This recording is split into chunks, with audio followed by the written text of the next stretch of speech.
Well, behind me is where the COP26 global conference will take place, and there's huge concerns about obviously the number of delegates that are coming here. 30,000 supposed to be travelling to Glasgow for the conference, and one of the major points that people aren't happy about is the lack of the delegates requiring a double vaccination passport. Of course, you've got events here across Scotland, football matches, music events.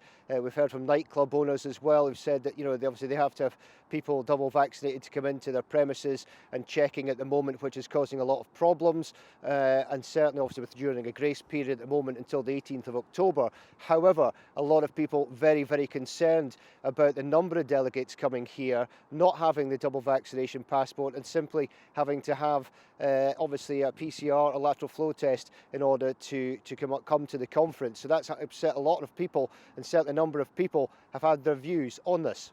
But you know what really gets me now? Today, I hear that COP26 delegates, 30,000 of them, will not need to show proof of being double vaxxed. People make Glasgow, but it seems that the people that make Glasgow are getting ignored by their own government.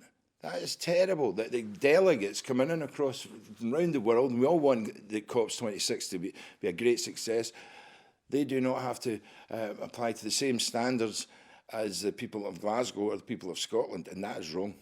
That is wrong. If that is actually happening, that's horrendous, because obviously they should be treated exactly the same as everyone else. Listen, everybody should be doing it or none at all. I cannot, for the life of me, see what the difference, how a vaccine has. Does it walk about with a watch? Oh, it's 12 o'clock. Oh, you're dancing. Oh, let's jump.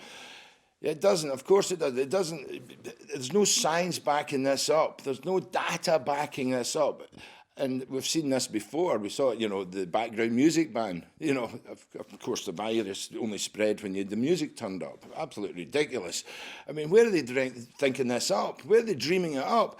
And all they're doing it's hemorrhaging businesses that are already really fragile, and especially the hospitality sector.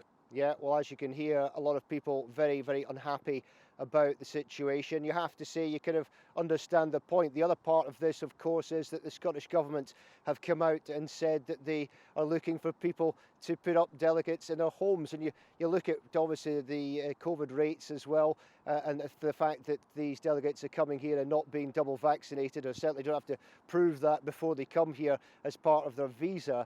And you do have to wonder as to why the Scottish Government is asking people to put them up in their own homes, and you would think that that surely may lead to numbers rising again. 700 people so far have taken up that offer and have decided to put delegates up. Obviously, there'll be an accommodation crisis with that amount of people coming to Glasgow, but the fear is, long term, how is that going to impact on the number of COVID numbers?